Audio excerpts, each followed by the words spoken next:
அன்பார்ந்த தோழர்களே, என் உயிரின் உயிரான விடுதலை சிறுத்தைகளே, அனைவருக்கும் வணக்கம். நாளை 22ஆம் தேதி மாலை 4 மணி அளவில் நமது கட்சியின் துணைநிலை அமைப்பாக உள்ள சமத்துவ வழக்கறிஞர்கள் சங்கத்தின் சார்பில் அரங்க நிகழ்வு ஒருங்கிணைக்கப்பட்டுள்ளது. சென்னை அடையாறு பகுதி சத்யா ஸ்டுடியோ எதிரில் உள்ள முத்தமிழ் மன்றத்தில் இந்த நிகழ்வு நடைபெறுகிறது. இந்திய அரசமைப்பு சட்ட பாதுகாப்பும் உச்ச நீதிமன்றமும் என்கிற தலைப்பில் ஓய்வு பெற்ற நீதிபதிகள் 3 பேர் பங்கேற்று 2 பேர் பங்கேற்று உரையாற்றுகிறார்கள். மூத்த வழக்கறிஞர் ஒருவரும் பங்கேற்கிறார். ஓய்வு பெற்ற நீதிபதிகள் திரு சந்துரு அவர்களும் திரு ஹரி பரந்தாமன் அவர்களும் இந்த நிகழ்வில் பங்கேற்று கருத்துரை வழங்க உள்ளனர்.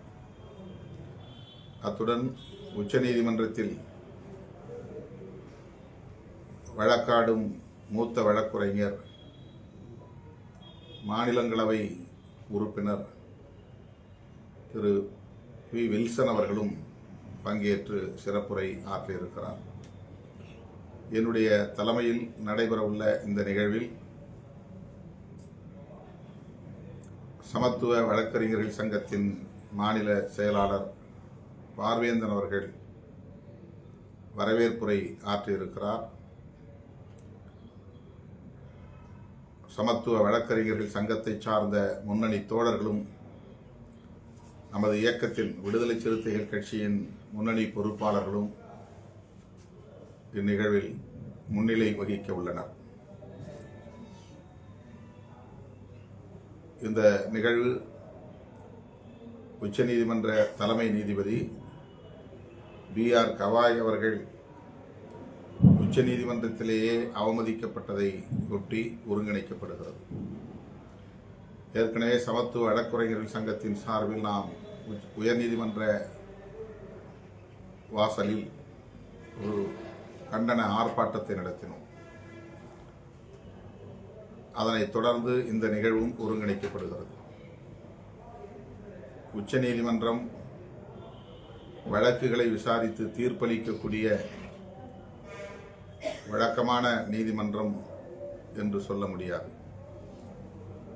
அது இந்திய அரசமைப்பு சட்டத்தின் பாதுகாப்பு அரண். அதன் தலைமை நீதிபதி இந்திய அரசமைப்பு சட்டத்தின் பாதுகாவலர். குடியரசுத் தலைவர் இந்திய அரசமைப்பு சட்டத்தின் பாதுகாவலர் என்று சொன்னால் அதற்கு நிகரான பாதுகாவலர் உச்சநீதிமன்றத்தின் தலைமை நீதிபதி மற்றும் இதர நீதிபதிகள். மக்களவையும் மாநிலங்களவையும் அரசமைப்பு சட்டத்தை முன்னிறுத்தி அரசமைப்பு சட்டம் முன்மொழியக்கூடிய விழுமியங்களை பாதுகாக்கக்கூடிய அவைகளாக இயங்குகின்றன. அவையும் இந்திய அரசமைப்பு சட்டத்தின் பாதுகாப்பு அரண்கள். மக்களவை, மாநிலங்களவை மற்றும் உச்சநீதிமன்றம் ஆகிய இந்த அமைப்புகள் இந்திய அரசமைப்பு சட்டத்தின் பாதுகாப்பு அரண்கள் என்பதை நாம் அறிவோம். அத்தகைய ஒரு மகத்தான அமைப்பு உச்சநீதிமன்றம் என்கிற நிலையில் அதன் தலைமை நீதிபதி இந்திய தலைமை நீதிபதி B.R. கவாய் அவர்களை அவர் வழக்கை விசாரிக்கிற அந்த சூழலில் அவருடைய இருக்கையிலேயே அமர்ந்திருக்கிற சூழலில் ஒரு வழக்குரைஞர், RSS பின்னணி உள்ள ஒரு வழக்குரைஞர் தன்னுடைய காலணியை ஷூவை கழற்றி அவர் மீது எறிகிறார். நல்ல வேளை அவர் மீது படவில்லை. இது அவருக்கு நேர்ந்த அவமதிப்பு என்பதை விட தேசத்திற்கு நேர்ந்த தலைக்குனிவு, இந்திய அரசமைப்பு சட்டத்திற்கு எதிரான ஒரு இழி செயல். இதை நாடே கண்டித்திருக்க வேண்டும். நீதிபதிகளும் வழக்குரைஞர்களும் இதை கடுமையாக எச்சரித்திருக்க வேண்டும்.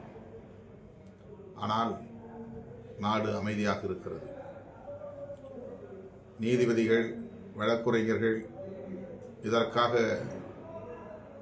வருத்தப்பட்டார்கள் என்று நம்மால் உணர முடியவில்லை. ஓய்வு பெற்ற நீதிபதிகள் கூட இதை பற்றி யாரும் பேசவில்லையே என்கிற கவலை நமக்கு மேலெழுந்தது. இந்த நிலையில்தான் ஓய்வு பெற்ற நீதியரசர்கள் திரு சந்துரு அவர்களும் திரு ஹரிபரந்தாமன் அவர்களும் நம்முடைய நிகழ்வுகளை பங்கேற்க இசைவளித்திருக்கிறார்கள். இதை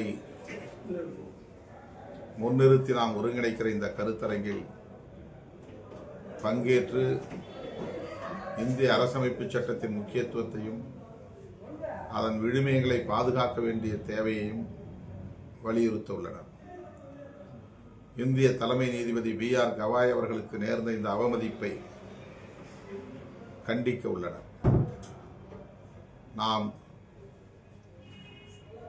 தமிழ்நாடு தழுவிய அளவில் வெகுமக்களை திரட்டி மிகப்பெரிய அளவிலே கண்டன ஆர்ப்பாட்டங்களை ஆங்காங்கே நடத்தியிருக்கிறோம். மாவட்ட வாரியாக நடந்தேறியுள்ளன. என்றாலும் கூட அது பற்றி இன்னும் விரிவாக நாம் விவாதிக்க வேண்டியிருக்கிறது. வெகுமக்களிடத்திலே இதை கொண்டு போய் சேர்க்க வேண்டியிருக்கிறது. ஒரு பௌத்தராக இருக்கிற B.R. கவாய் அவமதிக்கப்பட்டிருக்கிறார் என்பதற்காக மட்டுமே நாம் இந்த கண்டனத்தை செய்யவில்லை.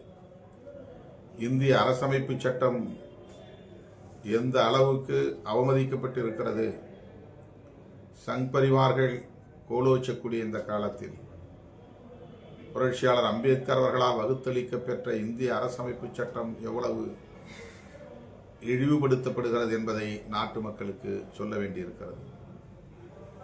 ஆகவேதான் இந்த நிகழ்வு ஒருங்கிணைக்கப்படுகிறது. எனவே இந்த நிகழ்வில் சமத்துவ வழக்கறிஞர்கள் சங்கத்தை சார்ந்த அனைவரும் பங்கேற்க வேண்டும். கனமழை பெய்து கொண்டிருக்கிறது. சென்னையிலும் தொடர் மழை பெய்து கொண்டிருக்கிறது. எனவே இந்த நிகழ்வை தள்ளி வைக்கலாம் என்ற ஒரு கருத்தும் எழுந்தது. ஆனால் திட்டமிட்டவாறு நடத்த வேண்டும் என்று நாம் உறுதியாக முடிவெடுத்திருக்கிற நிலையில் இந்த நேரலை வாயிலாக உங்களுக்கு நான் அழைப்பு விடுக்கிறேன். தவறாமல் தோழர்கள் வந்து பங்கேற்க வேண்டும். வழக்கறிஞர்கள் சங்கத்தை சார்ந்தவர்கள் மட்டுமல்ல, கட்சியின் முன்னணி தோழர்களும் தவறாமல் பங்கேற்க வேண்டும். இந்திய அரசமைப்பு சட்டத்திற்கு நேர்ந்துள்ள இந்த நெருக்கடியில் இருந்து அதனை பாதுகாக்க வேண்டிய பொறுப்பு புரட்சியாளர் அம்பேத்கரின் கொள்கை வாரிசுகளான நமக்கு இருக்கிறது. எனவே இந்த நிகழ்வை அலட்சியப்படுத்தாமல் தோழர்கள் தவறாமல் வந்து பங்கேற்க வேண்டும். சரியாக 3 அல்லது 3:30 மணிக்குள்ளாக வந்து சேர வேண்டும். 4 மணிக்கு தொடங்கி 6:30 அல்லது 7 மணிக்குள்ளாக அந்த நிகழ்வை நாம் நிறைவு செய்ய இருக்கிறோம். இது மிகவும் முக்கியத்துவம் வாய்ந்த ஒரு நிகழ்வு என்பதை இந்த நேரத்தில் மீண்டும் நான் பதிவு செய்ய விரும்புகிறேன். அடுத்த வேண்டுகோள், ஆங்காங்கே மழை பெய்து கொண்டிருக்கிற சூழலில் இயக்க பொறுப்பாளர்கள் மிகுந்த பொறுப்புணர்வோடு களமாட வேண்டும். பாதிக்கப்பட்ட பகுதிகளுக்கு சென்று மக்களை சந்தித்து ஆறுதல் கூற வேண்டும். தம்மால் இயன்ற உதவிகளையும் பொதுமக்களுக்கு செய்ய வேண்டும். அவர்கள் பாதுகாப்பான இடத்தில் தங்குவதற்கு, அவர்களுக்கு தேவையான உணவுப் பொருள்கள் உள்ளிட்டவற்றை வழங்குவதற்கு உரிய ஏற்பாடுகளை செய்ய வேண்டும் என்கிற வேண்டுகோளையும் நான் விடுக்கிறேன். ஒவ்வொரு மழையின் போதும் இயக்கத்தோழர்கள் தங்களால் இயன்ற பேருதவிகளை மக்களுக்கு செய்து வருவதை நாம் அறிவோம். அந்த பொறுப்புணர்வோடு இந்த மழை காலத்தில் பாதிக்கப்படுகிற மக்களுக்கு, குடிசை வாழ் மக்களுக்கு, ஏழை எளிய மக்களுக்கு காலத்தே உதவி செய்ய வேண்டும். உரிய மீட்பு மற்றும் நிவாரணப் பணிகளை மேற்கொள்ள வேண்டும் என்று இந்த நேரத்தில் நான் வேண்டுகோள் விடுக்கிறேன். அடுத்து 24ஆம் தேதி தோழர் உஞ்சையரசன் அவர்களின் வீர வணக்க நாள். இது 2வது ஆண்டு. இந்த ஆண்டும் நான் அந்த நிகழ்விலே பங்கேற்க இசைவளித்திருக்கிறேன்.